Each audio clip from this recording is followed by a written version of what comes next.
ॐ नमो भगवते वासुदेवाय। ॐ नमो भगवते वासुदेवाय। ॐ नमो भगवते वासुदेवाय। यः स्वानुभावम् अखिलं श्रुतिसारमेकम् आध्यात्मदीपम् अतितीर्षितां तमोऽन्धम् संसारिणां करुणयः पुराणगुह्यम् तं व्याससूनम् उपयामि गुरुं मुनीनां। नारायणं नमस्कृत्य नरं चैव नरोत्तमं देवीं सरस्वतीं व्यासं ततो जयमुदीरये। श्रवणतां स्वकथा कृष्ण पुण्यश्रवणकीर्तिनः हृदयन्तस्तो हि अभद्राणि विदुनोति सुहृत्सताम्। नष्टप्रायेषु अभद्रेषु नित्यं भागवत सेवया भगवती उत्तम श्लोके भक्तिर्भवती नैष्टिकी। श्रवणतः श्रद्धया नित्यं गृणतश्च स्वचेष्टितम् कालेन नातिदीर्घेण भगवान् विशते हृदि। कृष्णाय वासुदेवाय देवकी नंदनाय च नंदगोपकुमाराय गोविन्दाय नमो नमः। नमः पंकजनाभाय नमः पंकजमालिने नमः पंकजनेत्राय नमस्ते पंकजांग्रिये। जय श्री कृष्ण चैतन्य प्रभु नित्यानंद श्री अद्वैत गदाधर श्रीवासादि गौर भक्त वृंद। हरे कृष्णा कृष्णा कृष्णा हरे हरे हरे राम राम राम हरे हरे। हरे कृष्णा कृष्णा कृष्णा हरे हरे हरे राम राम राम हरे हरे। हरे कृष्णा कृष्णा कृष्णा हरे हरे हरे राम राम राम हरे हरे। हरे कृष्णा प्रभु जी। सत्संग प्रणाम, सभी भक्तों को सत्संग प्रणाम। हरे कृष्णा। तो सभी का स्वागत है प्रातःकालीन श्रीमद् भागवतम के सत्र में। और कल हमने श्लोक क्रमांक 2.7.42 को देखा, जो कि बहुत ही इम्पोर्टेंट था, है ना। 2 दिन तक हमने इस श्लोक को चलाया। कल और परसों दोनों दिन हमने इस श्लोक के प्रयास किया समझने का। बहुत ही सुंदर श्लोक है। येषाम स एष भगवान दयदेद अनंतः सर्वात्मनाश्रित पदो यदि निर्व्यलीकम ते दुस्तराम अतितरन्ति च देव मायाम नैषाम मम मम अहम इति धी श्रृगाल भक्षे। जिनकी ऐसी धी होती है, धी मीन्स बुद्धि, अहम और ममेति मैं और मेरा, ये शरीर मैं और मेरा, ये शरीर मैं हूं और सब इस शरीर से संबंधित लोग मेरे, तो वो भगवान की शरणागति नहीं कर पाता है और वह इस दुस्तर माया को क्रॉस नहीं कर पाता है ना।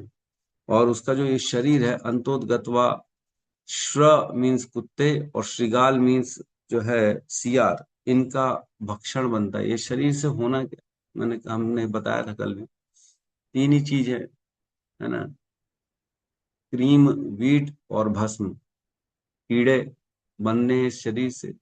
वीट मीन्स इससे मल बनना है और भस्म मीन्स राख बननी। बस ये तीन गंतव्य हैं इस शरीर का। इस शरीर में अगर मैं करके रहेंगे तो फिर माया को क्रॉस करना मुश्किल हो जाएगा और इस तरह भगवान की कृपा नहीं मिली। भगवान की कृपा किनको मिलती है? जो केवल सर्व आत्मनाश्रित पदो यदि निर्व्यलीकम, सभी तरह से भगवान की शरणागति जिन्होंने स्वीकार कर ली है ना? तो सभी तरह से भगवान की शरणागति इसे कहते हैं।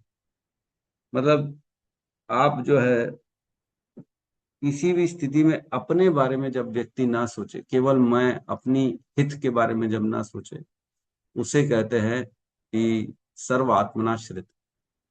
हम हर तरह से जब भगवान के शरणागत रहते हैं, सारी सेवाएं भगवान को समर्पित करना चाहते हैं, मनसा वाचा कर्मणा, है ना, बिना अपने हेतु के, बिना अपनी कामनाओं के, तब उसे कहते हैं सर्वात्मनाश्रित। और निर्व्यलीकम, बिना चीटिंग के, बिना किसी कूटनीति के। तो इसके तात्पर्य में बड़ा सुंदर शिल प्रभुपाद ने लिखा है, जो इस नाश्वर शरीर के प्रति आसक्त रहता है वो भगवत विज्ञान के क्षेत्र में प्रविष्ट नहीं हो पाते। जो इस शरीर के प्रति आसक्त रहते हैं वह भगवत ज्ञान को प्राप्त नहीं कर पाते। शरीर को मैं मानना, शरीर को ही सब कुछ मानना, तो वो लोग आत्मज्ञान में, आध्यात्मिक ज्ञान में उन्नत नहीं कर पाएंगे। यह सारा भौतिकवादी संसार स्वयं के विषय में देहात्म बुद्धि की अवधारणा के कारण भगवत विज्ञान से अपरिचित है। देखो प्रभुपाद क्या लिख रहे हैं, पूरा भौतिकवादी संसार, जो भी संसार में लोग रह रहे हैं केवल अपनी इंद्रिय तृप्ति के लिए कार्य कर रहे हैं, वो देहात्म बुद्धि के कारण ऐसा कर रहे हैं। और देहात्म बुद्धि के कारण उनके जीवन में भगवत विज्ञान से परे है। कौन से स्कूल में भगवत विज्ञान सिखाया जा रहा है?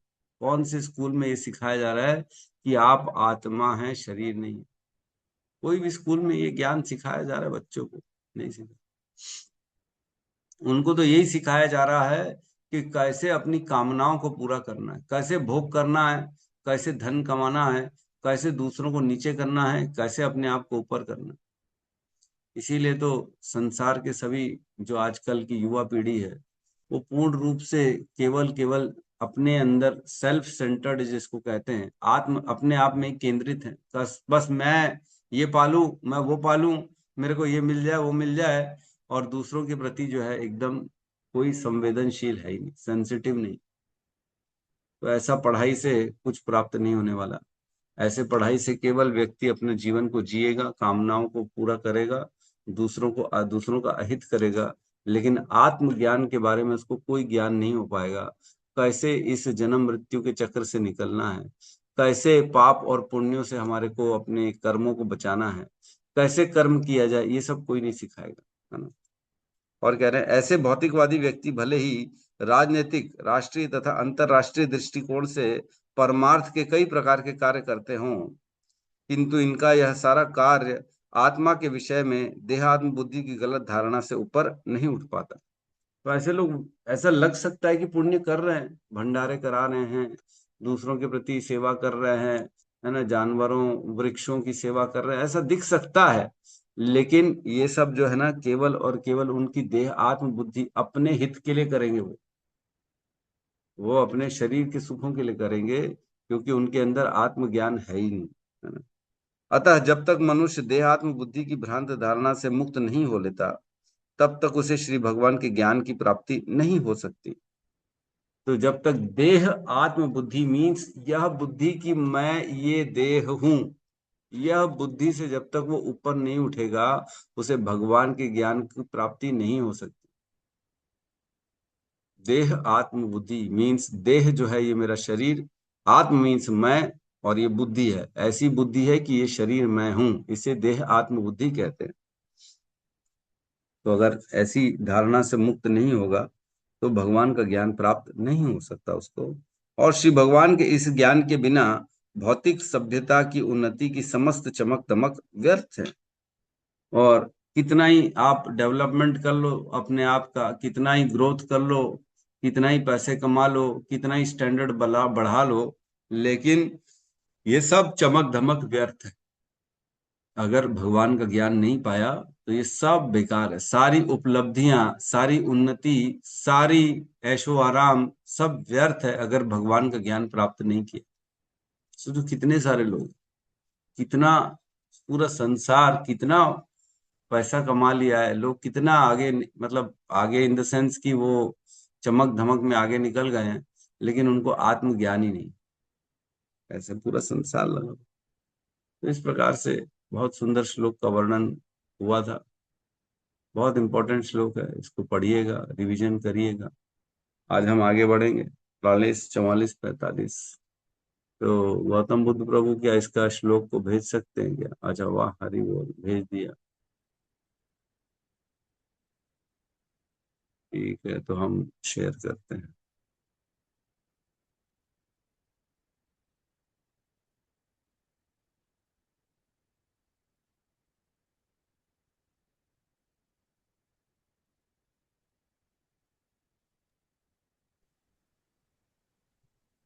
42 ही भेज दिया प्रभु आपने। ठीक है, 43, 44, 45, ठीक है, क्लियर है विजन? जी प्रभु जी। है ना, क्लियर है? जी। तो आज हम ये तीनों श्लोकों को पढ़ेंगे, 43, 44, 45 को।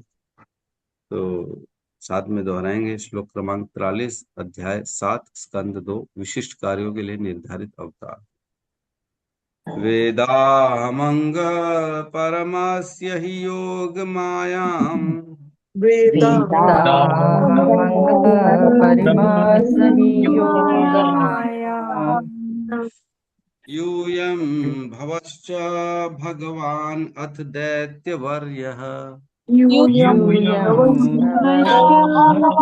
भवस्य वर्यः पत्नी मनोस्य च मनुश्च तदात्मजाश्च पत्नी मनो सच मनोसचात्मजाश्च प्राचीन बहिर्रिभुरंग उत ध्रुवश्च प्राचीन बहिर्पुरंग ध्रुवश्च रिपीट करिए। वेदाहमंग परमस्य हि योगमायाम् वेदाहमंग परमसि योगमायाम् यूयं भवश्च भगवानथ दैत्यवर्यः यूयं भवस्वर्यः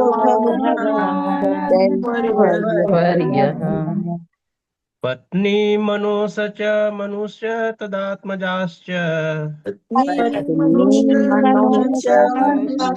तदात्मजाश्च प्राचीन बहिर्भूरंग उत ध्रुवश्च प्राचीन बहिर्पुरंगर्धुवश्च वेदाहमङ्ग परमस्य हि योगमायाम् वेदाहमंग परमसि योगमायाम् यूयं च भगवानाथ दैत्यवीर्यः भवश्च भगवान् दैत्यवर्यः मनो स च मनुश्च तदात्मजाश्च पत्नी मनोस च तदात्मजाश्च प्राचीन बहिर्हिरिसिभूरङ्गौत ध्रुवश्च बहिर्भूरङ्गध्रुवश्च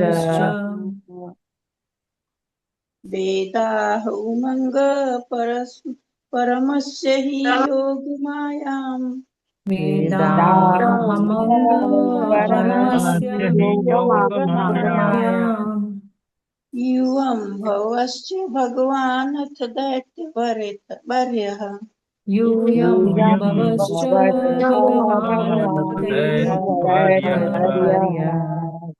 पत्नी मनो सच मनुश्च तदात्मजाश्च पत्नी मनोस च मनुष्यदात्मजाश्च प्राचीन बहिर्ऋतुभुरंग उद्भुवश्च प्राचीन बहिर्पुरंगध्रुवश्च नेक्स्ट श्लोक लेंगे 44, साथ में दोहराएंगे। इक्ष्वाकुवेल मुचुकुंद विदेह गाधी इक्ष्वाकुरेण कुंद विदेह गाधी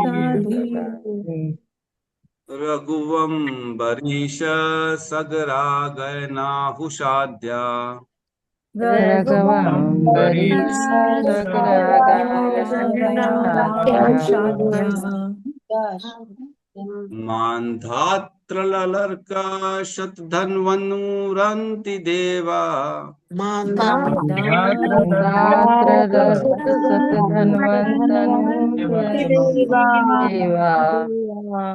देव व्रतो बलिर्मूर्तयर्यो दिलीपः देवव्रतो बलिर्मुक्तो दिलीपः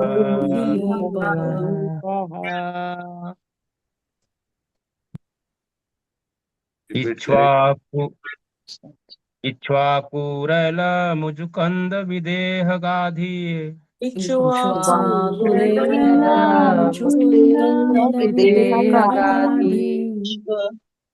रघुवंबरीशसगरा गयनाहु साध्याः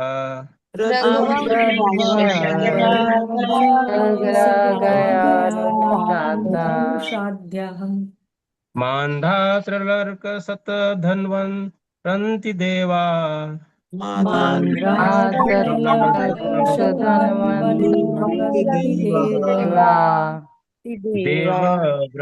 देवव्रतो बलिर्मूर्तरयो दिलीपः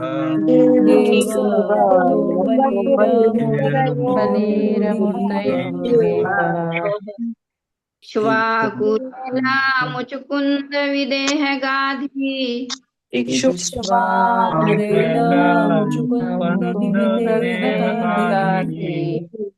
रध्वंबरीशा सगरा गयनाहु शाधः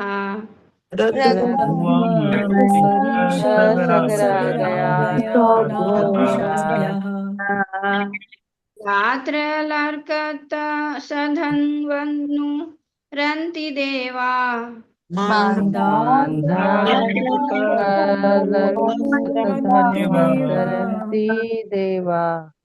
देवव्रतो बलिर्मूर्तरयो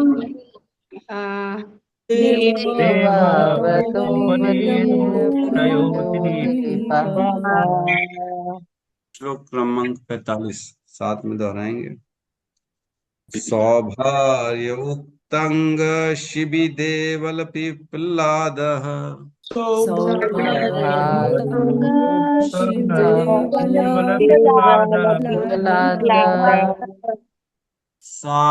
सारस्वतोद्धव पराशर भूरिषेणा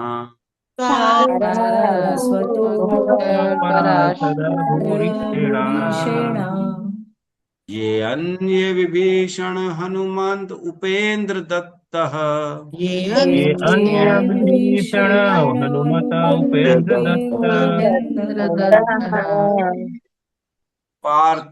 पार्थार्ष्टिशेण विधुरश्रुत देव वर्या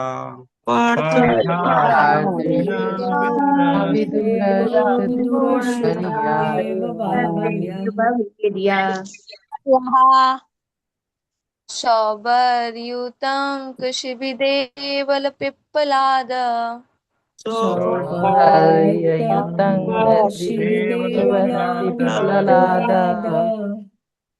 सारस्वतोद्धव पराशर भूरिषेणः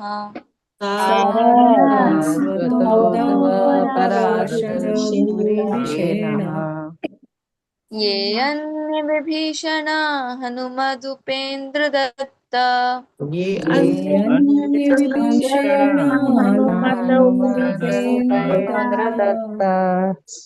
पार्थाश्चेन विदुरश्रुत देववर्यः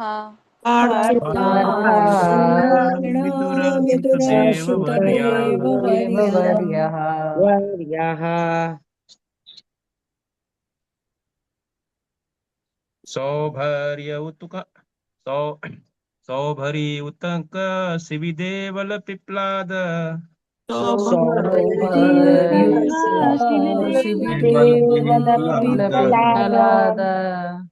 सारस्वतो उद्धव पराशर भूरिषेणाः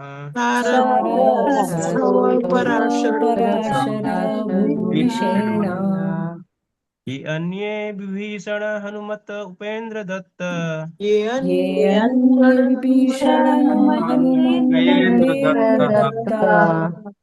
पार्थाष्टिसेन विदुरश्रुत देव वर्याः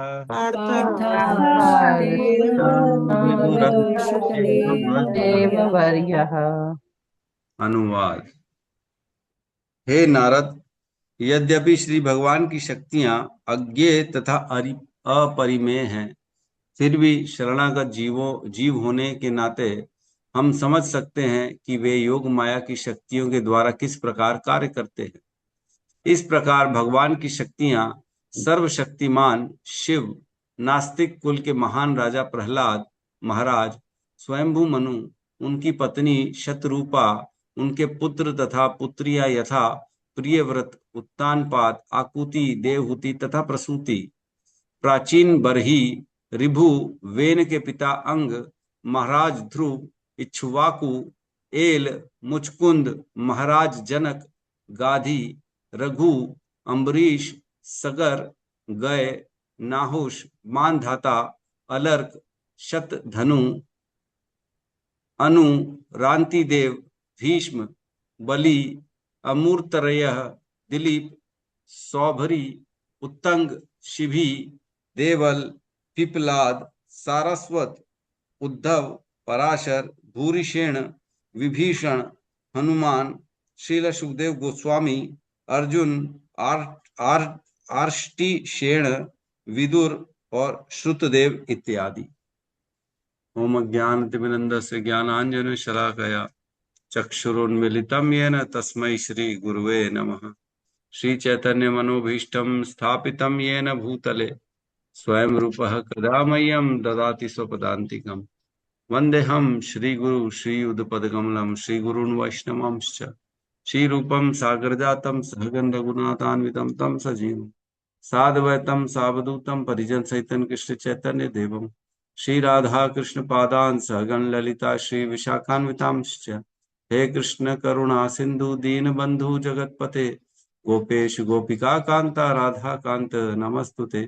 तप्त कंचन गौरांगी राधे वृंदावनेश्वरी वृषभानुसुते देवी प्रणमामि हरिप्रिये। वाञ्छाकल्पतरोभश्च कृपा सिन्धुभ्यैव च पतितानां पावनेभ्यो वैष्णवेभ्यो नमो नमः। नमो विष्णुपादाय कृष्णपृष्ठाय भूतले श्रीमते भक्तिवेदांत स्वामीति नामिने। नमस्ते सारस्वती देवे गौरवाणी प्रचारिणे निर्विशेष शून्यवादी पाश्चात्य देशतारिणे। जय श्री कृष्ण चैतन्य प्रभु नित्यानंद श्री अद्वैत गदाधर श्रीवासादि गौर भक्त वृंद। हरे कृष्णा कृष्णा कृष्णा हरे हरे, हरे राम राम राम हरे हरे। हरे कृष्णा। तो इतने सारे लोगों का नाम क्यों बता दिया इस श्लोक में? तो इसका कनेक्शन ये है कि पिछले श्लोक में जो बताया कि कैसे माया से छुटकारा पाया जा सकता है। जो व्यक्ति स्वयं भगवान के प्रति, है ना, सर्वात्मनाश्रित पदो यदि निर्व्यलीकम, जिसने सर्वात्मनाश्रित पदो भगवान के प्रति पूर्ण रूप से समर्पित हो गया मनसा वाचा कर्मणा। और भगवान को समर्पित कैसे है? निर्व्यलीकम मीन्स बिना चीटिंग के भगवान के प्रति शरणागति है, सच्चे हृदय से। निर्मल मन जन सो मोहि पावा, छल छिद्र कपट मोहि न भावा। भगवान को पसंद ही नहीं जिसके अंदर छल छिद्र कपट होते हैं, उसको तो भगवान रिजेक्ट कर देते दूर से। लेकिन निर्मल मन जिसका होता है भगवान उसको अपने पास बुलाते। तो ये बताया पिछले श्लोक में, और उसके पिछले श्लोक में बताया कि भगवान की शक्तियां माया जो है अति दुस्तर है, उसको पार पाना बड़ा कठिन है, ना के पास पॉसिबल नहीं है, बड़ा मुश्किल। तो क्या वाकई में आपने जो बताया है कुछ लोगों ने पार किया भी है कि ऐसे ही बता दिया, है ना? बोलते ना माया को आपने पार कर लेंगे अगर इस प्रकार की शरणागति रहेगी तो। अपने शरीर में अहम ममेती की भावना नहीं रहेगी और पूर्ण रूप से आश्रित भगवान के हो जाएंगे, और बिना किसी चीटिंग के, बिना किसी कपट के भगवान की शरणागति करेंगे तो भगवान अपनी माया से आपको पार करा देंगे। तो कह रहे क्या वाकई में किसी ने पार भी किया है कि खाली बातें चल रही है यहाँ पे? तो अब जिन्होंने पार किया उनका नाम बताया जा रहा है ना, वेरीफाइड कस्टमर्स, है ना। बोलते अरे पूछ लो भैया, हमारा माल जाता रहता है उनके पास, उन्होंने हमारे माल को यूज किया हुआ है। कई लोग बोलते हैं ना हमारी इंडस्ट्री है भैया, देखो हमने ये मंगाया है। तो वेरीफाइड कस्टमर्स की लिस्ट दे देते हैं, लो पकड़ो, पता कर लो भैया सच है कि नहीं। तो ऐसे ही यहाँ पे ब्रह्मा जी नारद जी को वेरीफाइड लिस्ट की कस्टमर दे रहे कि ये सबों ने भगवान की माया को पार किया है, भगवान के प्रति, है ना, सर्वात्मनाश्रित पदो, इन्होंने सबने भगवान के प्रति अपनी शरणागति करी है, और निर्व्यलीकम, इन्होंने सभी ने बिना किसी कपट के भगवान की भक्ति करी है, और इन्होंने ते दुस्तरंतर अतितरंती, तो उन्होंने इस अति तरंती, इसको पार कर लिया है, दुस्तर जो माया का है, देव मायाम, इनको पार कर लिया इन सभी ने। और ये क्या है, ते ममम अहम इति, तो मम अहम इति ये वाली जो बुद्धि है इनसे ये परे है, तो इनका नाम बता रहे ब्रह्मा जी, है ना।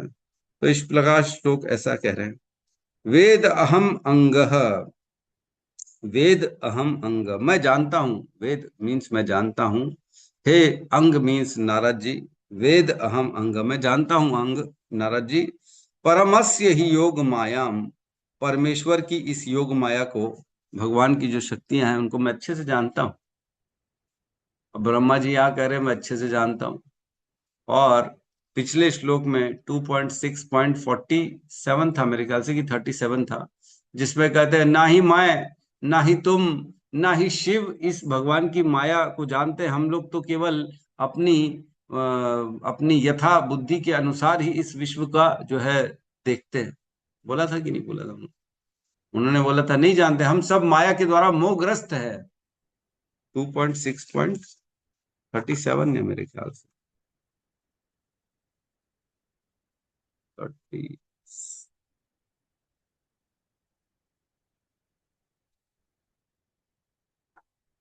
हाँ 37 ही है। उसमें कहता है ना ही जब न शिव, न तुम, ना मैं ही आध्यात्मिक आनंद की सीमाएं तय कर सकते हैं, तो अन्य देवता इसे कैसे जान सकते हैं, क्योंकि हम सभी परमेश्वर की माया से मोहित हैं, है ना।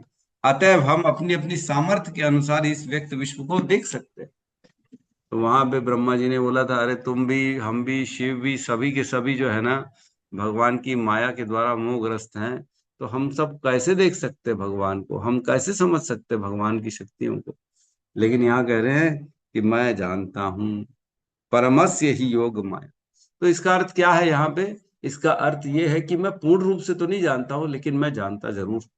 जैसे हम होता है, हम भी बोलते हैं, हाँ किसी के बारे में पूछा जाए, अरे सेंटर खुला है पखानजूर में, आपको मालूम है कि, हाँ हाँ मालूम तो है, लेकिन पूर्ण रूप से नहीं जानता हूँ कि कैसा सेंटर है क्या नहीं है वहां पे, ये नहीं मालूम है, लेकिन खुला है इतना मालूम। तो वैसे ही कह रहे हैं यहाँ पे कि ब्रह्मा जी मैं जानता हूँ भगवान की माया को, ऐसा नहीं है कि बिल्कुल नहीं जानता हूँ, जितना भगवान बुद्धि देते हैं, जितना सामर्थ्य देते हैं, उतना ही मैं जानता हूँ। भगवान अपनी माया को समझने के लिए हर व्यक्ति को अलग अलग योग्यता प्रदान करते हैं। हर कोई समान रूप से भगवान की माया को नहीं समझ सकता। मैं जितना माया को समझ सकता हूं, हो सकता है आप उससे ज्यादा समझते हो, ये हो सकता है ना। जितनी बुद्धि, जितनी भगवान ने जिसको शक्ति दी है, वह उस अनुसार, इस सामर्थ्य, उसके सामर्थ्य के अनुसार इस विश्व को देखता है।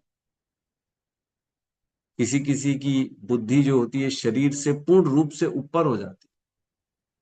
जैसे अभी की बात है, हिज होलीनेस जय पताका स्वामी महाराज दिल्ली में एडमिट थे इलाज कराने के लिए। तब उनसे हिज होलीनेस गोपाल कृष्ण गोस्वामी महाराज मिलने गए। तब मिलने गए तो कहते हैं, अभी आप कैसे हैं, ठीक लग रहा है आप? तो जय पताका स्वामी महाराज बोलते हैं, हाँ हाँ मैं बहुत अच्छा हूँ, बढ़िया, चैतन्य चरितामृत सुन रहा हूँ, भागवतम की कथा सुन रहा हूँ, बहुत आनंद में। तो गोपाल कृष्ण गोस्वामी महाराज बोलते हैं, नहीं नहीं, आपके शरीर में तो देखो कितने सारे ये लगे हुए हैं, ट्यूब व्यूब इत्यादि लगे हुए। तो बोलते हैं, अरे अरे आप शरीर की बात कर रहे हो क्या? अरे शरीर तो क्या है, अब शरीर में तो तकलीफ है, वो रहेगी रहेगी। तो कहने का मतलब है उनकी मति जो थी ना, वो शरीर में थी ही नहीं। उनकी मति कहाँ थी? आध्यात्मिक आनंद में थी। शरीर में तो क्या है, चलता रहता है बोलते। तो इस प्रकार जो व्यक्ति है वो अपनी योग्यता के अनुसार भगवान की इस माया को देखता है। हमारी योग्यता जितनी होगी हम उतना ही इस माया को समझेंगे। अन्यों की जितनी योग्यता होगी वो उस माया को उतना समझेंगे, लेकिन समझते जरूर हैं, ऐसा नहीं कि नहीं समझ, है ना। भक्त्या माम अभिजानाति यावन यस्मि तत्वतः। भगवान कहते भक्ति के द्वारा मुझे तत्व से जाना जा सकता है, लेकिन एक तरफ कहते तत्व से मुझे कोई नहीं जान सकता, पूर्ण रूपेण भगवान को कोई नहीं जान सकता, लेकिन थोड़ा थोड़ा जाना जा सकता है, कहने का अर्थ ये। तो यहाँ पे कह रहे हैं परमस ही योग माया, मैं भगवान की योग माया उनकी शक्तियों को जानता हूं, ब्रह्मा जी कह रहे हैं। यूयम भवश्च, अब कह रहे हैं यूयम मीन्स तुम और तुम्हारे भाई, यूयम मीन्स तुम सभी, तुम सभी मीन्स नारद और उनके भाई मीन्स 4 कुमार और अन्य अन्य जो है। यूयम भवश्च भगवान, भवश्च भगवान मीन्स जो शिव जी है, भव भवानी हम बोलते हैं ना, भव भवानी, तो भव मीन्स भगवान शिव की बात चल रही है। भवश्च भगवान मीन्स शिव जी। दैत्यवर्य, दैत्यवर्य मीन्स प्रहलाद महाराज। पत्नी मनो, मतलब मनु की पत्नी, स्वयंभू मनु की पत्नी शतरूपा, उसकी बात चल रही, वो भी भगवान को जानती है, उन्होंने भी इस माया को पार किया है। सच मनुष्य, और उनके पति स्वयं मनु भी, उन्होंने भी पार किया है। और तदात्मजाश्च, और उनके सभी बच्चे, आत्मजाश्च मीन्स जिनको उन्होंने उत्पन्न किया है। हमने पढ़ा था शतरूपा और स्वयंभू मनु के बच्चे तो थे, 2 पुत्र थे, प्रियव्रत और उत्तानपाद, और 3 पुत्री थी, आकुति, प्रसूति और देवहूति, है ना। 3 पुत्रियां 2 पुत्र, ये 5 उनके बच्चे थे स्वयंभू मनु के। ये सभी ने भगवान की माया को क्रॉस करके भगवान को प्राप्त किया। और क्या कह रहे प्राचीन बरही, तो ये राजा प्राचीन बरही, इनका प्रसंग आएगा, ये कैंटो 4 में आएगा। और इन्होंने इतने यज्ञ किए थे, प्राचीन बरही ने बहुत यज्ञ किए थे पूरे संसार में। तो इन्होंने इतने यज्ञ किए थे कि पूरी पृथ्वी में कुशाघास बिछ गई थी, पूरी पृथ्वी में। फिर एक बार नारद जी आते इनसे मिलने, प्राचीन बरही से, और उनको बोलते हैं कि आप इतने यज्ञ कर रहे हो, भक्ति क्यों नहीं करते? तो बोले भक्ति, क्या भक्ति यज्ञ से श्रेष्ठ है? तो नारद जी बोलते हाँ, यज्ञ तो क्या है, वो तो भौतिक चीज है, और भगवान की भक्ति तो आध्यात्मिक है, डायरेक्ट भगवान के धाम जाना है। यज्ञ करके तो आप अपनी इच्छा पूर्ति करेंगे, लेकिन भक्ति से आप भगवान को प्राप्त कर लेंगे।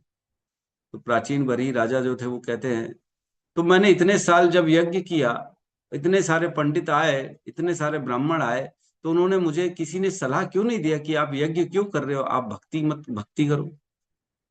क्या वो योग्य नहीं थे, या फिर मैं योग्य नहीं था? उन्होंने मुझे अयोग्य समझा भक्ति के लिए, इसलिए उन्होंने मुझसे केवल जो है यज्ञ करवाया, या फिर वो स्वयं अयोग्य थे, उनको खुद को नहीं मालूम था कि भक्ति श्रेष्ठ है यज्ञ से? क्या बात है, सच सच बताइए। तो नारद जी कहते हैं हाँ हे राजा, वे सभी के सभी वो अयोग्य थे, उनको मालूम ही नहीं था कि भक्ति श्रेष्ठ है, और यज्ञ इत्यादि तो ये तो कर्म कांड के पार्ट है। कर्म कांड में करने से जो है, कर्म कांड केवल विषेरे भांड, वो विषय की प्राप्ति कर सकते और कुछ नहीं कर सकते, लेकिन भक्ति जो है वो सर्व सामर्थ्य है, वो भगवान की प्राप्ति करा सकती है। तो इस प्रकार राजा प्राचीन बरही की वर्णन आता है, जिसमें नारद जी सुंदर कथा बताएंगे।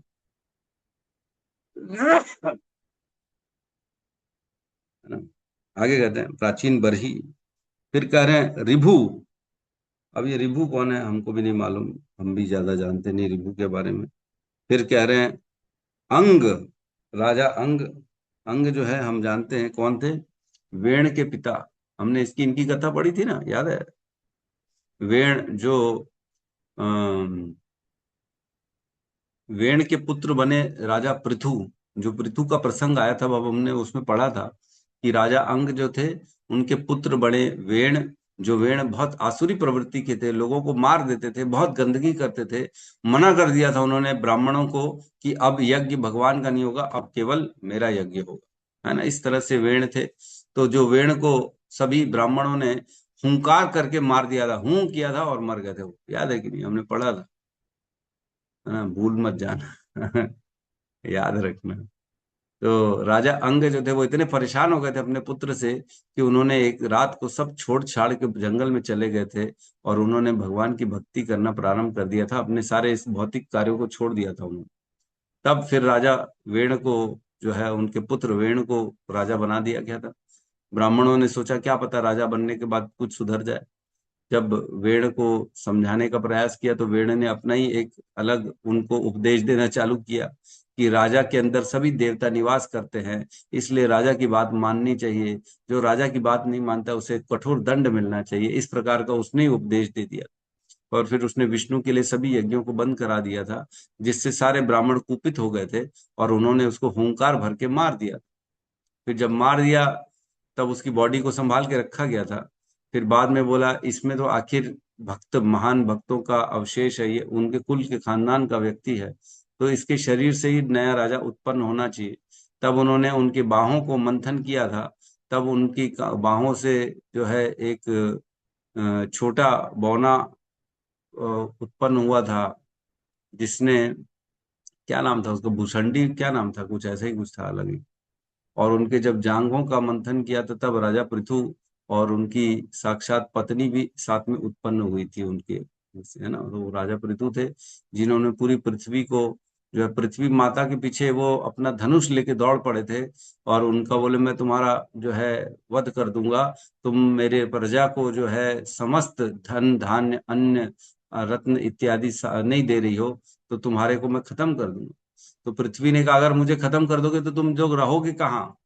तब उन्होंने बोला था मैं अपने सामर्थ्य के अनुसार, अपनी शक्ति से नया एक लोक बना दूंगा, मैं सबको वहां शिफ्ट कर दूंगा। तब पृथ्वी डर के मारी फिर सारा कुछ उनको देने लगी और सभी को बुलाया गया अलग अलग, है ना। असुरों में प्रहलाद को बुलाया गया, देवताओं में अलग बुलाया गया, उसका दोहन किया गया, पृथ्वी का दोहन, जैसे गाय का दोहन होता है ना। तो पृथ्वी ने बोला जैसे गाय बिना बछड़े के दूध नहीं देती है, वैसे ही बुला लो, मेरा दोहन कर लो सबको, और सबको मैं उनके फल के अनुसार, उनकी इच्छा के अनुसार उनको फल प्रदान कर दूंगा। तो इस प्रकार ब्राह्मणों को बुलाया गया, उन्होंने वेदों का दोहन किया। प्रहलाद महाराज और देवताओं को बुलाया गया, उन्होंने अपना अपना जो भी दोहन किया, सबको जो जो चाहिए था वो उठा के लेके गए थे, है ना। अंग, तो ठीक है, आगे कहते हैं उत। उत भी, उत मतलब भी, और ध्रुव। ध्रुव तो आप जानते हैं, ध्रुव महाराज की कथा, है ना। उत्तानपाद के पुत्र हुए ध्रुव, है ना। दोनों, दो पत्नी थी, सुरुचि और सुनीति। सुनीति के पुत्र हुए ध्रुव, उनकी कथा में नहीं जाएंगे हम। फिर कह रहे हैं इक्ष्वाकु, है ना। इक्ष्वाकु हम जानते हैं सूर्यदेव हुए विवस्वान, और सूर्यदेव के पुत्र हुए मनु, और मनु के पुत्र हुए इक्ष्वाकु, है ना। इक्ष्वाकु कुल में ही जो है ये सूर्य कुल हुआ, जिसमें प्रभु श्री राम का उत्पन्न हुआ, इक्ष्वाकु कुल में, है ना। उसी कुल में रघु आए, और रघु कुल को आगे बढ़ के फिर जो है प्रभु श्री राम भी इसी कुल में आए थे, है ना। तो ये हुआ इक्ष्वाकु, जिन्होंने भगवान की भगवत गीता का ज्ञान प्राप्त किया था, है ना, वही इक्ष्वाकु। फिर कह रहे एल। तो एल किसे कहते हैं? एल मीन्स राजा ययाति। ययाति को एल कहते हैं। तो ययाति की बड़ी सुंदर कथा आती है, कुछ की कथा हम अभी ले लेंगे, अगर समय बचेगा तो। मैंने एक दो कथाएं निकाल के रखी है, उसको पढ़ लेंगे। अगर पहले हम एक बार समझ लेते हैं। राजा ययाति जो पहले बड़े कामुक व्यक्ति थे, और बाद में उनको जो है ना श्राप मिल गया था, और फिर उनको वृद्ध बना दिया गया था। फिर उनको दोबारा एक्सचेंज करने बोला था कि आप अपनी जवानी एक्सचेंज कर सकते हो किसी के साथ। तो उनकी कथा आती है, हम प्रयास करेंगे सुनने की। फिर एल के बाद कहते हैं, कहाँ गए, इक्ष्वाकु रेल मुचकुंद। तो मुचकुंद जो हुए वो राजा मानधाता के पुत्र हुए, और मुचकुंद वही हैं जिनको स्वयं भगवान कृष्ण ने उस गुफा में उठाया, मतलब प्रवेश किए थे, जिसको काल्यवन, काल्यवन नहीं था, काल्यवन तो था, हाँ, काल्यवन को भस्म कर दिया था मुचकुंद ने अपनी आंखों से देख के। मुचकुंद चले गए थे स्वर्ग इंद्र की रक्षा करने असुरों से। तब मुचकुंद को इंद्र ने बोला था आप वरदान मांगिए, क्या वरदान मांगते हमसे। तो उन्होंने बोला था मैं बहुत थक गया हूँ, मैं सोना चाहता हूँ, और जो मुझे डिस्टर्ब करेगा उसको मैं देखूं, मेरी दृष्टि जाए तो भस्म हो जाए, और दूसरी चीज मैं उठूं तो मुझे भगवान का दर्शन होना चाहिए। तो इस प्रकार उनको जो है यहाँ पे जब जरासंध का युद्ध चल रहा था 17वीं बार, तो एक तरफ से जरासंध था, एक तरफ से काल्यवन आया था कृष्ण को मारने के लिए। तो काल्यवन के आगे आगे दौड़ते दौड़ते जा रहे थे भगवान, और उससे गुफा में ले गए और अपनी उत्तरी मुचकुंद को उड़ा दी। तो काल्यवन आता है और घुसता है, उसको लगता है अरे कृष्ण तू सो रहा है, मुझे दौड़ा दौड़ा के आया और सो रहा है। तो उसने लात मारी मुचकुंद को, मुचकुंद की नींद खुल गई। और जैसी नींद खुली दृष्टि पड़ी काले वन के ऊपर और काले वन भस्म हो गया। तो भस्म हो गया, फिर मुचकुंद ने इधर उधर देखा और कौन है, तब भगवान कृष्ण सामने प्रकट हुए और उनकी जो इच्छा थी वो पूरी हो गई कि स्वयं भगवान के दर्शन उनको मिल गए। मुचकुंद ये राजा मानधाता के पुत्र हुए, है ना। मानधाता के 3 पुत्र हुए, पुरुकुत्स, अम्बरीश और मुचकुंद। अम्बरीश की कथा तो आप जानते ही होंगे, उनका भी नाम अभी आएगा। इक्ष्वाकु एल मुचकुंद विदेह गादी। विदेह मतलब कौन हुआ? विदेह मीन्स राजा जनक। जनक राजा जो सीता के पिता है, जनक। एक्चुअल में जनक जो है ये सरनेम है। उस कुल में जितने भी राजा हुए सबका नाम जनक है ना। अलग अलग सरनेम है, ये जनक नाम नहीं है। तो इनका भी नाम कुछ है, मैंने अभी देखा नहीं है क्या नाम है। जो सीता के पिता का नाम है वो अलग नाम है। तो जनक को विदेह क्यों कहते हैं? क्योंकि ये देह से परे हैं। विदेह, विदेह मीन्स जिसकी बुद्धि देह में नहीं होती उसे विदेह कहते हैं, इसलिए उनको विदेह भी कहा जाता है। विदेह की पुत्री वैदेही, सीता को वैदेही भी कहते हैं, इस प्रकार। तो विदेह। फिर आते हैं गाधी। गाधी का आप लोगों को याद है कि नहीं? हमने अभी पढ़ा था कुछ का, अभी कुछ लोग पहले, जब हमने परशुराम के बारे में पढ़ा था, है ना। तो राजा गाधी थी, गादी थे, उनकी पत्नी थी और उनकी पुत्री थी। उनकी पुत्री एक ऋषि से शादी कर लेती है। वो ऋषि बड़ा तपस्वी होता है। वह अपनी पत्नी के लिए और अपनी सास के लिए 2 फल लाता है कि इसको पाओगे तो आप लोग को बढ़िया संतान होगी। तो उसकी माँ बोलती तू अपना फल मुझे दे दे और मेरा फल तू खा ले, है ना। ऐसा करती है गादी की पत्नी। तो गादी की पत्नी ने उसके अपनी बहू का, अपनी बेटी के लिए जो उसके पति ने बना के रखा था फल, वो खा लिया और अपना फल उसको दे दिया। तो जब आता है उसका पति, पता पड़ता है अरे इन लोगों ने तो एक्सचेंज कर दिया। बोले ओहो ये तो गड़बड़ हो गया। अब आपके घर में ब्राह्मण पैदा होगा और हमारे कुल में एक जो है क्षत्रिय पैदा हो जाएगा, ऐसा उल्टा हो गया। तो फिर माफी वाफी मांगी। तो बोले लेकिन पैदा तो होगा, एक काम करेंगे, इस अगली योनि में नहीं, उस अगले जीवन में, मतलब अगले जो इस बच्चे होंगे उनके बच्चे होंगे, एक काम करेंगे, वो भयंकर जो है क्षत्रिय पैदा होगा। तो फिर जो राजा गादी की पुत्री थी उसका पौत्र हुआ, जो उसका पुत्र हुआ राजा अपना ऋषि जमदग्नि, और जमदग्नि के पुत्र हुए फिर परशुराम, है ना। परशुराम जो महान क्षत्रिय के रूप में सबका सर्वनाश किया वो। तो गाधी जो थे, वो गादी जो है, इनकी बात चल रही, वो गादी भी भगवान को प्राप्त कर चुके थे, है ना। गादी फिर क्या करें? गादी के बाद नाम आता है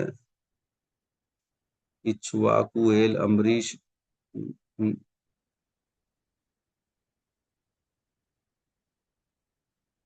गादी, है ना। उसके बाद आ रहा है रघु।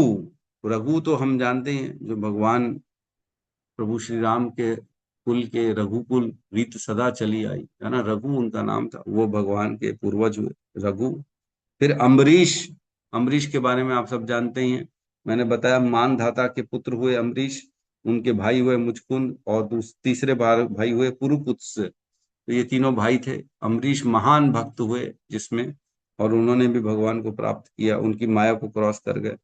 और कह रहे हैं अम्बरीश के बाद सगर। सगर, सगर जो हुए राजा हुए, जिनके 60,000 पुत्र हुए, जिन्होंने अश्वमेध यज्ञ किया और उनके घोड़े को इंद्र ने छुपा के भगवान कपिल के आश्रम में बांध दिया। तो सगर के पुत्रों को भेजा गया, 60,000 पुत्रों को, कि जाओ घोड़ा ढूंढ के आओ। तो उन्होंने पूरी पृथ्वी को खोद डाला, अलग अलग जगह, अलग अलग जगह। इतना खोद डाला, इतना खोद डाला कि उसमें सागर बन गया, वो पानी फिर भर गया उसमें। सागर उन्हीं सगर महाराज के कारण बना सागर। जब वो गए वो घोड़ा लेने के लिए कपिल भगवान के आश्रम में, तो उन्होंने ठीक से बात नहीं करी। कपिल भगवान को क्रोध आ गया, तो उनकी दृष्टिपात से भस्म हो गए सारे के सारे 60,000 पुत्र, है ना। तो उनके पौत्र इत्यादि जो थे, फिर उसमें भगीरथ उत्पन्न हुए। भगीरथ ने तपस्या करी और गंगा को इस धरती पे लाए, है ना। उस गंगा से फिर उनके सारे पूर्वजों का उद्धार हो गया। तो इस प्रकार से राजा सगर की कथा आती है। सगर के बाद आता है ना, गए, अब गए कौन है ये मेरे को भी नहीं मालूम है। फिर है नाहुष, राजा नाहुष का भी वर्णन आता है, आगे चल के हम पढ़ेंगे कथाओं में, चौथे स्कंद में या फिर आगे आएगा, राजा नाहुष का तो वर्णन आता है। राजा नाहुष है ना, सगर, गाय, नाहुष और आद्या। आद्या मीन्स इत्यादि और एक्सेट्रा एक्सेट्रा एक्सेट्रा। और उसके बाद कहते हैं मानधात्र, तो राजा मानधाता जो स्वयं जिसकी 50 पुत्रियों से है ना सौभरी ऋषि ने शादी की, वो राजा मानधाता की बात चल रही है, मानधात्र। और अलर्क, अलर्क कौन है, मानधात्र अलर्क कौन है मैं भी नहीं जानता। और शतधन्वनु, शतधनु, शतधनु कौन है मैं भी नहीं जानता, कोई जानता है तो ठीक है। फिर अनु है, फिर रांति देव है। रांति देव की कथा हम पढ़ेंगे, प्रयास करेंगे, आज प्रयास करेंगे। रांति देव बड़े उत्कृष्ट राजा थे और जो बड़े भगवान के भक्त थे, रांति देव। फिर देवव्रतो, देवव्रतो तो सब जानते हैं आप, भीष्म को देवव्रत कहा जाता है, गंगा पुत्र भीष्म। फिर बलिर, बलि को आप जानते हैं कौन है, बलि, राजा बलि जो है। और अमूर्तरयो, अमूर्तरय, अमूर्तय, अमूर्तर्य, ये मैं नहीं जानता। राजा दिलीप भी है, उनकी भी कथा आएगी आगे चल के श्रीमद् भागवतम में। और सौभरी, सौभरी की ऋषि की कथा हम जानते हैं, जो पानी के अंदर तपस्या करी, मछलियों को देखा, संग करने की इच्छा हुई तो राजा मानधाता के पास गए, उनकी 50 पुत्रियों से शादी करी, सौभरी। और उसके बाद कह रहे हैं सौभरी उत्तंक, मैं नहीं जानता इनको। शिबी, राजा शिबी जो है वो राजा शिबी है जिन्होंने अपने, जिनके पास एक कबूतर उड़ के आया, बोले हे राजा मेरी रक्षा करो, बाज मेरे पीछे लगा हुआ। तब वह शिवी ने बोला हाँ अब तुम मेरी शरण में आ गए तो मैं तेरी रक्षा करूंगा। फिर बाज आता है, बोलता है मैं भी तो आपकी प्रजा हूं, मेरी भी रक्षा करो, मुझे भूख लगी है, मैं भी तो क्या खाऊंगा, मेरा अन्न तो ये कबूतर ही, मैं तो खाऊंगा इसको। तो बोले अब ये मेरी शरण में आ गया, मैं नहीं दे सकता तुम्हारे को। तो बोले लेकिन मैं भी तो आपकी शरण में, मुझे भी तो दीजिए। तो बोले ठीक है, इसकी रक्षा के लिए एक काम करता हूँ, मैं तुम्हारे को इसके बराबर का मांस दे देता हूँ। बोले ठीक है।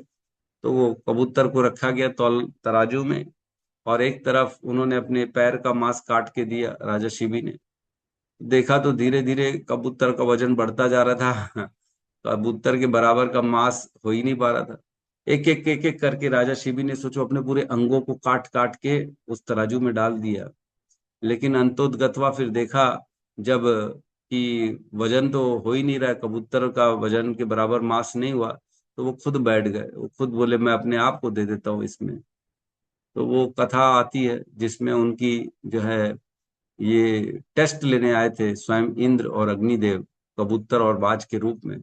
तब उनको फिर आशीर्वाद देते कि नहीं नहीं आप वाकई में अपने सिद्धांतों में बहुत आगे हो, आपका उद्धार होगा, निश्चित तौर से होगा। तो इस राजा शिबी की कथा ऐसी आती है।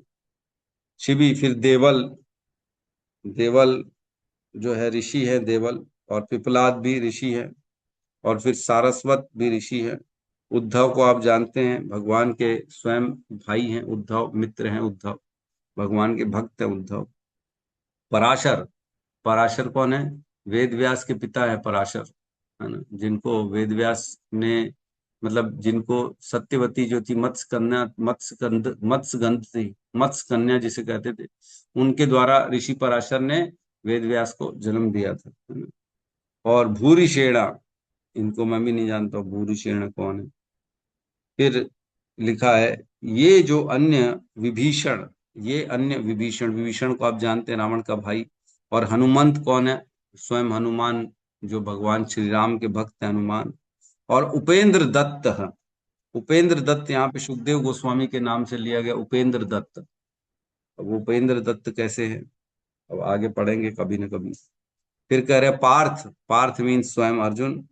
आर्ष, आर्ष्टिशेण, आर्ष्टिशेण कौन है अभी मैं भी नहीं जानता हूँ। विदुर और श्रुतदेव और वर्या मीन्स, और ऐसे ऐसे लोग जो हैं ये सब भगवान की माया को क्रॉस करके भगवान के धाम जा चुके हैं, भगवान की प्राप्ति कर चुके हैं। तो एक फटाफट छोटा सा हम एक आध कथा ले लेते हैं, है ना। सौभरी ऋषि की कथा ले लेते हैं, सौभरी मुनि की। ये कथा आती है 9.6.39 से 55, है ना, 39 से 55। तो इसमें कहते हैं सौभरी ऋषि यमुना नदी के गहरे जल में तपस्या में लीन थे कि उन्होंने मछलियों को एक जोड़े को संभोग करते देखा। इस प्रकार उन्होंने विषयी जीवन का सुख अनुभव किया, जिससे प्रेरित होकर वे राजा मानधाता के समीप गए और उनसे उनकी एक कन्या की याचना की। इस याचना के उत्तर में राजा ने कहा, हे ब्राह्मण, मेरी कोई भी पुत्री आप अपनी इच्छा से किसी को भी पति चुन सकती है।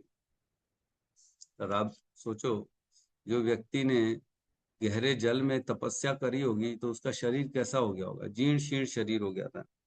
तो भी जाके वो राजा की पुत्री को बोलता है मेरे से शादी करो। तो राजा बोलते हैं आप देख लो भाई, जो आपको पसंद कर ले उससे शादी कर लो, मेरे को कोई आपत्ति नहीं। सौबरी मुनि ने सोचा, मैं वृद्धावस्था के कारण अब निर्बल हो गया हूँ, मेरे बाल सफेद हो चुके हैं, मेरी त्वचा झूल रही है और मेरा सिर जो है सदा हिलता रहता है। इसके अतिरिक्त मैं योगी हूँ, अतएव ये स्त्रियां मुझे पसंद नहीं करती। चूंकि राजा ने मुझे इस प्रकार तिरस्कृत कर दिया है, अतः मैं अपने शरीर को ऐसा बनाऊंगा कि मैं संसारी राजाओं की कन्याओं का ही नहीं अपितु स्वर्ग की सुंदरियों के लिए भी अभिष्ट बन जाऊं। फिर अपनी तपस्या से उन्होंने अपने आप को इतना सुंदर बना लिया, इतना सुंदर बना लिया कि बोले इस संसार की क्या, स्वर्ग की कन्याएं भी फिर मेरी कामना करेंगी। तो जब वो गए फिर राजा मानधाता की पुत्रियों के सामने, तो 50 की 50 पुत्रियों ने उनको अपना पति चुन लिया। लड़ने लगी, अरे ये मेरे लायक है, ये मेरे लायक है, मैं इससे शादी करूंगी, मैं इससे शादी करूंगी। तो सभी 50 की 50 पुत्रियों ने फिर राजा सौभरी ऋषि से शादी कर ली। सौभरी ऋषि ने फिर क्या किया, अपने योग बल तपोबल से उन्होंने बड़ी सुंदर नगरी प्रकट करी, महल प्रकट किया। उसमें सुंदर वन थे, बाग थे, नौकर चाकर थे और उसमें सारी सुविधाएं थी जो महान राजा के ऐश्वर्य को भी जो है पीछे छोड़ रही थी। तो इस प्रकार सौबरी मुनि ने बहुत सारा जो है फिर संग किया इनकी पुत्रियों से। 50 पुत्री थी, 50 पत्नी हुई सौबरी की और हर एक पत्नी से 100 बच्चे उन्होंने उत्पन्न किए। सोचो, 100 बच्चे उन्होंने उत्पन्न किए। इस प्रकार वो भोग करते रहे। लेकिन फिर जब क्या हुआ, जब राजा मानधाता ने देखा कि सौभरी ऋषि का तो ऐश्वर्य मेरे से ज्यादा है, उनका महल, उनका सुंदर सारी चीज मेरे से ज्यादा अच्छी है, तो बोले फिर तो मैं राजा के लायक नहीं। तो मानधाता ने फिर अपना राज्य त्याग करके वो जंगल चले गए और इधर सौबरी मुनि ने जो है उनकी पुत्रियों से 100 बच्चे उत्पन्न किए। काफी समय बीत जाने के बाद सौबरी मुनि को समझ में आ गया कि ये जो भोग है इसकी कोई अंत नहीं है। वो समझ गए कि मैं अगर यही करते रहूंगा तो मैं अपना तपस्या को खत्म कर दूंगा। तो इस प्रकार उन्होंने कहा कि जिस प्रकार घी को दिए में डालते रहने से अग्नि सदा प्रज्वलित रहती है, जिस प्रकार सदा अग्नि जलती रहती घी के मिलते रहने से, उसी प्रकार ये काम इच्छा जो है सदा बढ़ती रहेगी। जितना काम करते रहेंगे, जितनी वासना बढ़ती, जितना संभोग करते रहेंगे, उतनी ये इच्छा बढ़ती रहेगी। ये कभी खत्म होने वाली नहीं है। इससे बेहतर है इसका त्याग करना। तब फिर उन्होंने जो है सभी को त्याग करके दोबारा वो चले गए वन में और उन्होंने अपनी तपस्या को स्टार्ट कर लिया। तो इस प्रकार, अच्छा इसके पीछे भी कथा आती है ना, सौबरी मुनि ने क्यों उनकी तपस्या भंग हो गई। तो एक बार की बात है, गरुड़ आए थे उस नदी में मछली खाने के लिए। तो गरुड़ जो वैष्णव है, उनको मछली खा रहे थे, तो मछलियां सौबरी मुनि के पास आ गई कि हमारी रक्षा करो, आप मुनि हो। तो सौबरी मुनि ने गरुड़ को वो दे दिया था, बोले श्राप दे दिया था, अगर तुम यहाँ पे आओगे मछली खाओगे तो तुम्हारा गलत अहित हो जाएगा। तो यह बात फिर वैष्णव जो गरुड़ थे उनके लिए अच्छी नहीं थी, उनको अच्छा नहीं लगा, क्योंकि उनका तो अन्न है, उनका तो यही खाना है, तो ये तो खाएंगे। लेकिन सौबरी मुनि को इसका अपराध लगा कि उन्होंने जो है गरुड़ को ऐसा श्राप दे दिया। तो इसके कारण फिर सौबरी मुनि का पतन हो गया और वो मछली का संग देख के उनके हृदय में फिर संग करने की इच्छा जागृत हो गई। तो इस प्रकार सौबरी मुनि की कथा आती। और एक कथा आती है, उसको सुन लेते हैं फटाफट। ययाति, राजा ययाति की कथा। तो राजा ययाति जो थे, राजा नहुष के पुत्र 6 पुत्र हुए, जिसमें बड़ा पुत्र यति, दूसरा ययाति, तीसरा समयाति, चौथा आयति पांचवा व्यति और छठवां कृति, ये 6 पुत्र हुए। तो नहुष के पुत्र बड़े वाले जो थे यति, उनको वैराग्य आ गया और वो जंगल चले गए आत्म साक्षात्कार करने के लिए। तो इसलिए फिर दूसरा पुत्र जो था ययाति, उसको राज्य सौंपा गया। और राजा ययाति जो थे बड़े वो थे, कामी व्यक्ति थे, है ना, वो बड़ा स्त्री संगी और इस तरह का उनका बड़ा इच्छा रहती थी। तो एक तो ये उधर हो गया, और दूसरी तरफ राजा जो है अपना असुरों के जो गुरु हुए शुक्राचार्य, उनकी पुत्री हुई एक देवयानी, है ना। और उस समय उस जो असुर के राजा थे वो राजा वृषपर्वा थे, है ना, दैत्य राजा वृषपर्वा, और उनकी पुत्री थी शर्मिष्ठा। मतलब दैत्यों के राजा वृषपर्वा, उसकी पुत्री शर्मिष्ठा, और दैत्यों के गुरु शुक्राचार्य, और उनकी पुत्री हुई देवयानी। तो देवयानी और शर्मिष्ठा ये सब बढ़िया खेल रही थी बागों में जाके, सब जो है दैत्यों की कुल की लड़कियां और ये उनके कुल गुरु की पुत्री, ये सब खेल रही थी। तब उनकी इच्छा हुई एक वन में जाके वहां पे स्नान करने की, तालाब में। तो उन्होंने स्नान करने के लिए अपने सारे कपड़े वस्त्र उतार के सब निर्वस्त्र होकर स्नान करने के लिए जा पड़ी उस जल में। तो जैसे जल में गई तो उन्होंने देखा ऊपर से शिव जी और पार्वती जा रहे थे, है ना। तो जैसे देखा कि शिव जी बैल पर बैठे हुए पार्वती के संग और जा रहे हैं, तभी सभी कन्या शर्म के मारे बाहर आई और उन्होंने फटाफट फटाफट अपने वस्त्र पहन लिए। तो जब वस्त्र पहने तब क्या हुआ कि शर्मिष्ठा ने देवयानी के वस्त्र पहन लिए। मतलब जो राजा की पुत्री शर्मिष्ठा थी, उसने देवयानी के वस्त्र पहन लिए। देवयानी जो शुक्राचार्य की पुत्री थी। तो इस प्रकार देवयानी ने बड़ा उसको गंदा गंदा बोला, कटु वचन बोले कि तुमने मेरे वस्त्र पहन लिए, तुम मेरे से जो है द्वेष करती हो, फलाना ढिकाना। तब शर्मिष्ठा को गुस्सा आया और उसने देवयानी को एक कुएं में फेंक दिया। एक सूखा कुआं था जिसमें फेंक दिया, और वो देवयानी जो थी वो निर्वस्त्र थी, उसको फेंक दिया और चले गए। तब देवयानी चिल्ला रही थी बचाओ बचाओ बचाओ करके। तब वहां से राजा आया, ये राजा ययाति निकल रहे थे घूमने, तो राजा को आवाज आई। तब उन्होंने उसको उसकी मदद करी, देवयानी को बाहर निकाला। तो चूंकि देवयानी निर्वस्त्र थी और उसको बाहर निकाला, तो अब देवयानी ने कहा क्योंकि आपने मुझे ऐसी परिस्थिति में देख लिया, इसलिए अब मैं आपसे से शादी करूंगी। तो राजा ययाति से शादी हो गई देवयानी की। जब शुक्राचार्य को सारी बात पता पड़ी तो वो क्रोधित हो गया कि मेरी बेटी के साथ शर्मिष्ठा ने ऐसा कर लिया।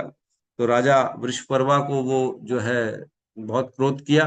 तो राजा वृषपर्वा ने क्या किया कि ठीक है, आपकी पुत्री के प्रति मेरी पुत्री ने जो अपराध किया उसके लिए हम इसको उसकी दासी बना के भेज देते। तो राजा की पुत्री को दासी बनाकर भेजा गया, जो देवयानी है उसके साथ। ययाति की शादी हुई देवयानी से और उसकी दासी बनकर गई यही शर्मिष्ठा। तो ये राजा ययाति जो था बड़ा कामुक व्यक्ति था, उसने जो है देवयानी से तो पुत्र उत्पन्न किए, शर्मिष्ठा से भी पुत्र उत्पन्न कर लिए, है ना, उसके साथ भी रहने लगा। तो जब ये बात पता पड़ी शुक्राचार्य को, तो उसने अपने दामाद ययाति को बुला के उसको जो है श्राप दे दिया कि तू इतना कामुक व्यक्ति है, जा तू अब बूढ़ा हो जा, तेरे अंदर अब कुछ बचेगा ही नहीं। तो वो बुढ़ा हो गया तुरंत उसी समय। फिर उसने राजा ययाति ने माफी मांगी, बोले मैं तो आपका दामाद हूँ, मैं आपकी पुत्री को कैसे प्रसन्न रखूंगा अगर मैं बुढ़ा बन गया तो फिर उनकी पुत्री ने भी बोला हाँ पिताजी ऐसे कैसे कर दिया आपने। तो फिर जो है शुक्राचार्य ने उन्हें बोला अच्छा ठीक है, अब मैंने श्राप तो दे दिया है, लेकिन एक चीज हो सकती, तुम अपना बुढ़ापा किसी से बदल सकते हो। अगर कोई तुम्हें अपनी जवानी दे दे तो तुम उसे अपना बुढ़ापा दे दोगे तो वो बदल सकते हो। तो इस प्रकार राजा ययाति ने फिर याचना करी। तो उनका सबसे जो छोटा पुत्र था उसके साथ उन्होंने क्या किया, अपने बुढ़ापे को दे दिया और उसको अपना वृद्ध अवस्था दे दी। फिर से दोबारा जवान हो गए महाराज ययाति, और फिर से 1000 वर्षों तक उन्होंने फिर से भोग किया, पर असंतुष्ट रहे, इतना भोग किया 1000 वर्षों तक। लेकिन तब उन्हें फिर अनुभूति होना चालू हुई कि भोग का कोई अंत नहीं है। फिर उन्होंने भोग को त्याग दिया और वो आध्यात्मिक जगत में उन्होंने अपना प्रवेश किया। उन्होंने भगवान की भक्ति करी, तपस्या करी और भगवान को प्राप्त किया। इस प्रकार वो फिर स्वर्ग तक चले गए थे स्वयं। तो यह याति की कथा ऐसी आती है। ठीक है। रांति देव, रांति देव की कथा आती है 9वें स्कंद के 21वें अध्याय के पहले से 18वें श्लोक तक, है ना। तो राजा रांति देव थे, बहुत बड़े जो है त्यागी थे, और उन्होंने एक बार 48 दिनों तक उपवास रखा था। 48 दिन तक उपवास रख के जब वो बैठे ही खाना खाने, जैसे ही उपवास का पारण करने के लिए बैठे, तब ब्राह्मण आ गए, बोले हे राजा, हमें भूख लगी, हमें कुछ दीजिए। तब उन्होंने अपना भोग में से निकाल के कुछ भाग ब्राह्मणों को दिया। फिर उसके बाद फिर कुछ शूद्र बच्चे आ गए, उन्होंने भी और मंगा खाना, तो रांति देव ने अपना खाना दिया। फिर और चांडाल आ गई, बोले मुझे जल दे दो, तो रांति देव के पास जो जल बचा था वो भी उसको दे दिया चांडाल को, और स्वयं मरणासन में आ गए, क्योंकि उन्होंने 48 दिनों तक उपवास रखा था। जब भी कुछ खाते कोई ना कोई आ जाता उनसे मांगने के लिए, और वो उसे दे देते थे, क्योंकि वो सदा सदा दूसरों के प्रति समर्पित थे, सब में भगवान का दर्शन करते थे। चांडाल आके पानी मांगती है तो भी कहते हैं, उनका विचार था कि भगवान ने इसको भेजा है, इसके हृदय में भगवान रहते हैं, तो इसको मुझे जल देना ज्यादा जरूरी है, मैं मर भी जाऊं तो कोई फर्क नहीं पड़ता। तो इस प्रकार की बुद्धि थी रांति देव की, इसलिए उन्होंने भी फिर भगवान को प्राप्त किया आगे चल के। ठीक है, तो यहाँ पे आज हम अपनी क्लास को विराम देते हैं। किसी का कोई प्रश्न है तो हम ले सकते हैं।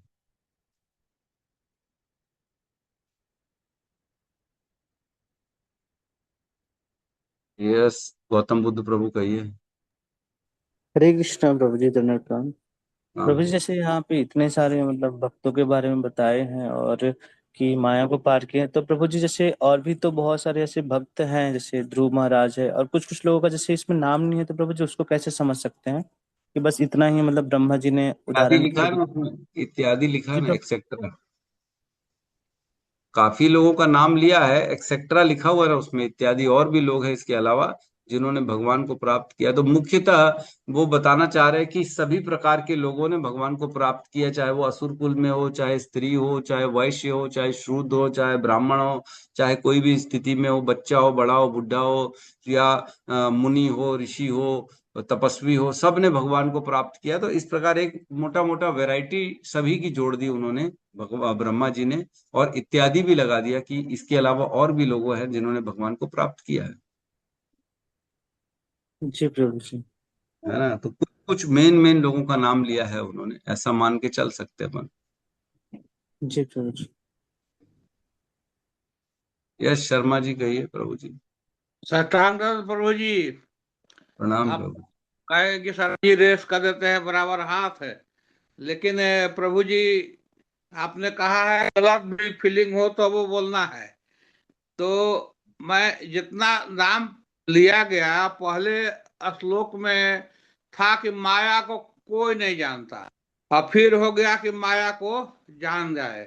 तो मैंने यही महसूस किया, प्रभु जी इतना बोल रहे हैं, जब कथा कहते हैं आप तो मैं ध्यान से सुनता हूँ, तो लगता है कि पहले पढ़ा हूँ लेकिन हमको याद नहीं रहता है।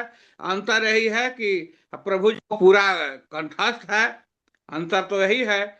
और जितने लोग नाम लिया गया उसमें अधिकांश लोग ब्रह्मा, अयाति, सौरवी, सभी ने माया का दुलत्ती खाई है। माया की दुलत्ती खाई है, तब उन लोग का ये अनुभव हुआ है, इसलिए माया को जान गए। मैं कह रहा हूँ, मैं समझ रहा हूँ, लेकिन हम लोग कितना दुलत्ती खा रहे हैं इसके बाद भी ज्ञान नहीं हो रहा है। प्रभु जी अपना मैं रियलाइजेशन कर रहा हूँ, लेकिन अधिकांश लोग इसमें दुलत्ती खाए हैं। भीषण तो डायरेक्ट लात खाए हैं, वर्मा जी तो पिटा भी गए हैं, बहुत पिटाए हैं वर्मा जी। और लोग के तो हम सबको नहीं कहेंगे, लेकिन परीक्षा से लोगों को गुजरना ही पड़ा है। रंती देव हो या कोई हो, बहुत बहुत गंभीर परीक्षा से गुजरना पड़ा है, तब यह अनुभव हुआ कि माया को जाने लो। मैं अपना कह रहा हूं, जो कथा हाँ, सुनता हूं तो मैं गौर से सुनता हूं, लेकिन कुछ याद नहीं रहता है प्रभु जी। लेकिन हम लोग कितना दुलत्ती खाएंगे यह पता नहीं। दंडवत प्रभु जी, जैसे दंडवत। सबके लिए ऐसे नहीं बोल सकते, जैसे राजा जनक है ना, गादी है, इन्होंने ऐसा दुलत्ती नहीं खाई है, ये शुरू से भगवान के प्रति समर्पित थे। राजा जनक ने क्या खाया? प्रभु जी हम इन राजा जनक जी को नहीं कहे, हम यह कहे प्रभु जी सुना जाए अधिकांश आपको कि बहुत लोग परीक्षा से गुजरे हैं, परीक्षा से गुजरे हैं, या बहुत लोग दुलत्ती खाए हैं। हाँ सही है, ये बात हम कहे प्रभु जी, हाँ। ऐसा कहे कर देंगे तब तो अन्याय हो जाएगा मेरे लिए। ठीक है प्रभु जी, साष्टांग दंडवत। दंडवत प्रणाम। तो बड़ा सुंदर कथन है, बड़ा सुंदर ये भक्तों का जो है कथाएं आती हैं। तो जब आगे हम बढ़ेंगे चौथे अध्याय के आगे, तो फिर इसके बाद कथाएं चालू हो जाएंगी, एक के बाद एक बड़ी सुंदर सुंदर कथाएं हैं। वहां पे आनंद आएगा। अभी क्या है, अभी फिलॉसफी चल रही है। पहला और दूसरा स्कंद बोलते हैं भगवान के चरण। तो भगवान के चरण है, तो भगवान को बेसिक जो उनका नींव है उनको समझने के लिए पहला और दूसरा स्कंद बताया गया। तो जो पहले और दूसरे स्कंद को समझ जाएगा वो अन्य स्कंदों को जो है समझने का योग्य बन जाएगा, है ना। क्योंकि अगर हमें जो है भगवान का जो है तत्व समझ में आ गया, भगवान है कौन, तो उसके बाद भगवान की लीलाएं, भगवान के भक्तों की कथाएं ये बड़ी आसानी से समझ में आ जाती हैं, और हम उनको सुनने के जो है और उनके जो है उसके रियलाइजेशंस के लायक बन जाते हैं कि हम उसको समझ सकते हैं ये कैसे हो रहा है। फिर बाद में प्रश्न नहीं आएगा ये कैसे मान लें, ये कैसे मान लें। छोटे छोटे प्रश्न आ जाते हैं, लोग सुनते हैं नहीं और प्रश्न करते रहते हैं। अलग अलग तरह के लोगों के प्रश्न आ जाते हैं। मेरे को तो कई बार आश्चर्य हो जाता है कि इतना हम समय देते हैं, इतना प्रयास करते हैं, उसके बाद भी सुनना आरंभ करते हैं। हरे कृष्णा हरे कृष्णा हरे कृष्णा कृष्णा हरे हरे हरे, कृष्णा हरे राम हरे राम, राम राम हरे राम, राम राम हरे हरे। ग्रंथराज श्रीमद् भागवतम की जय, समस्त भक्त वृंद की जय, जगत गुरु श्रील प्रभुपाद की जय, निताई गौर प्रेमानंदे हरि हरे कृष्णा प्रभु जी, दंडवत हरे कृष्णा प्रभु जी, दंडवत प्रणाम। बहुत बहुत धन्यवाद प्रभु जी आपका। हरे कृष्णा। बहुत बहुत धन्यवाद प्रभु जी। साष्टांग धन्यवाद प्रभु जी आपका। साष्टांग